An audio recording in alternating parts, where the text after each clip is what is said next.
பாடிடுறேன்.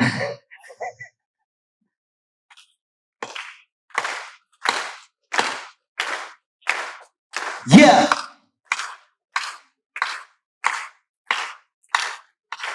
Back on the streets of the Blue Star Boys.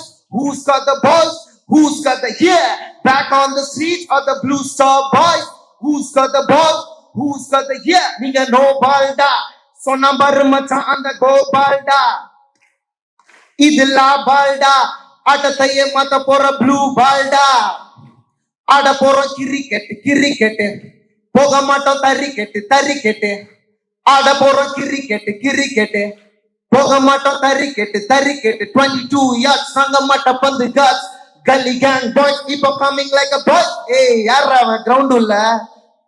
Blue Star talavanda adurunda. Blue Star ediriki odarunda. 1, 2, 3, 4. Blue Star talavanda adurunda. எதிரிக்கு உதருண்டா, சரவெடி தொடருண்டா, வேற யாரு நாங்க தாண்டா. Blue star தடைகளும் செதருண்டா, தடைகளும் தகருண்டா, மலைகளும் நகருண்டா, வேற யாரு நாங்க தாண்டா. வணக்கம் அனைவருக்கும், இனிய காலை வணக்கம். இந்த மாதிரி ஒரு வழக்கமா எப்பவுமே ஒரு ரேப் சாங் ரேப் பண்ற சூழல் ஏற்பட்டா என்ன நான் போய் பாடுவது உண்டு. இந்த படத்துல ஒரு ரொம்ப அழகான விஷயம் நடந்திருக்கு. ரயிலை தள்ளும் மேகமே, பருவம் தந்த காயமே, உயிரை கிள்ளும் காதல் பூதமே,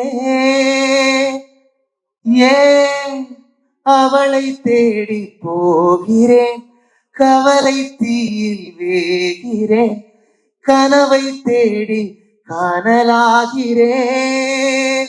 இப்படி ஒரு அருமையான மெலடி பாடலை பாடுவதற்கு அண்ணன் கோவிந்த் வசந்தா அவர்கள் பொதுவாகவே எனக்கு ரொம்ப விருப்பம். ஏன்னா நம்ம ரேப்லாம் கேட்டதே கிடையாது. ரேப் ரொம்ப இயல்பா வாழ்க்கை ஆயா சொல்ற ஒப்பாரியே ரேப் தான் நம்புறேன் நான். ஆனா மெலடி பாடல்கள்னாலே அதுதான், அது வந்து ரொம்ப ரொமான்டிசைஸ் பண்ணி அது மெலடி பாடல்கள்லாம் நம்மளால பாட முடியாது. அதுன்னு அது மேல ஒரு தயக்கம் எப்பவுமே இருந்துட்டே இருக்கும். ஆனா இந்த படத்துல ஒரு ஃபுல் லென்த்தான ஒரு மெலடி பாடலை பாட வாய்ப்பு தந்தை இசையமைப்பாளர் கோவிந்த் வசந்தா அவர்களுக்கும், அதே மாதிரி ஜெயனனோட இந்த ப்ளூ ஸ்டார் படத்துல பயணம் செய்த அனுபவம் வந்து ரொம்ப முக்கியமானது எனக்கு. ஏன்னா அரக்கோணம், நானும் அரக்கோணத்தை சார்ந்தவன். அரக்கோணம் மண் என்பதே ஒரு அம்பேத்கரிய மண். அரக்கோணம் என்பது அம்பேத்கரிய பூமி தான். எங்க திரும்பினாலும் அம்பேத்கர் சிலைகளை பார்க்கலாம். அதாவது அரக்கோணத்துல இருந்து ஒருத்தன் படிச்சு வரான்னு சொன்னா அவன் நெகட்டிவா போறதுக்கு வாய்ப்பு இல்லை. ஏன்னா சுத்தி நீ பாக்குற இன்ஸ்பிரேஷன் வந்து உலகின் தலை சிறந்த அறிஞர் வந்து உன்னை சுத்தி எப்போதுமே இருந்துகிட்டே இருப்பாரு. ஸோ அந்த வகையில ரொம்ப பேஷனேட்டான ஒரு அம்பேத்கரைட் ஃபில்ம் மேக்கரா அரக்கோணத்துல இருந்து கிடைத்திருக்கிற ஜெயக்குமார் அண்ணனோட இந்த திரைப்படத்துல நான் பணியாற்றி இருக்கிறேன் அப்படிங்கிறது எனக்கு ரொம்ப முக்கியம் நினைக்கிறேன்.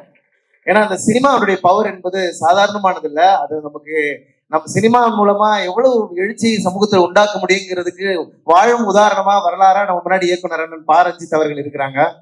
அவருடைய கபாலி திரைப்படத்துல ஒரே ஒரு சூப்பர் ஸ்டார் சொல்ற ஒன்று வரும், மகிழ்ச்சி அப்படின்னு. அந்த மகிழ்ச்சி தான் பெரிய புரட்சி நினைக்கிறேன். ஏன்னா மகிழ்ச்சியா இருப்பதுதான் வாழ்க்கையுடைய மிக முக்கியமான தேவையா இருக்குது. ஒடுக்கப்பட்ட மக்கள், விளிம்பு நிலை மக்கள் கிட்ட இருந்து பறிக்கப்பட்டதே மிகப்பெரிய அந்த மகிழ்ச்சி தான் நினைக்கிறேன். அதனால இந்த படம் முழுக்க கொண்டாட்டமா மகிழ்ச்சியான ஒரு திரைப்படமா, எளிய மக்களுடைய வாழ்க்கையில எவ்வளவு அன்பு இருக்கு, எவ்வளவு மகிழ்ச்சி இருக்கு. ஏன்னா மீண்டும் மீண்டும் சோகமானவர்கள், துயரமானவர்கள், கஷ்டப்பட்டு கொண்டே இருப்பவர்கள்னு சொல்லியே அது அப்படியே அடுத்த தலைமுறை மனசுல படிஞ்சிருது. அப்படியே ரொம்ப நமக்கே ஒரு கூச்ச சுபாவத்தை ஏற்படுத்துறோம். ஆக்சுவலா பார்த்தா எங்க வீட்டுக்கு யாரு வேணாலும் வரலாம். நான் எல்லோரையும் சமமாக பார்க்கக்கூடிய ஒரு வரலாற்றிலிருந்து வருகிறேன். எல்லாரையும் நேசிக்க என்னால் முடியும். எல்லோரையும் ஏற்றுக்கொள்ளுகிற சாதியற்ற ஒரு மனநிலையிலிருந்து வரக்கூடிய ஒரு கொண்டாட்டத்தை பதிவு செய்கிற ஒரு ஆரோக்கியமான சினிமாவாக ப்ளூ ஸ்டார் வந்திருக்குது. கண்டிப்பா அந்த ப்ளூ ஸ்டார் திரைப்படம் மிகப்பெரிய வெற்றி அடைய வேண்டும். ஏனென்றால் இந்த சமூகத்தை உண்மையாய் நேசிக்கக்கூடிய கலைஞர்கள், இந்த சமூகத்தின் மீது தீராத காதல் கொண்டு எல்லாம், அதாவது சாதி என்பது ஒரு நோய் அப்படின்னா அந்த நோயை தீர்க்கிற மாமருந்தாக இன்றைக்கு திரைப்படங்கள் வாயிலாக மக்களுக்கு நிறைய கருத்துக்கள் போய் சேருது. அப்படிப்பட்ட ஒரு ஆரோக்கியமான சினிமா திரைச்சூழலாக நீலம் புரொடக்ஷன்ஸ்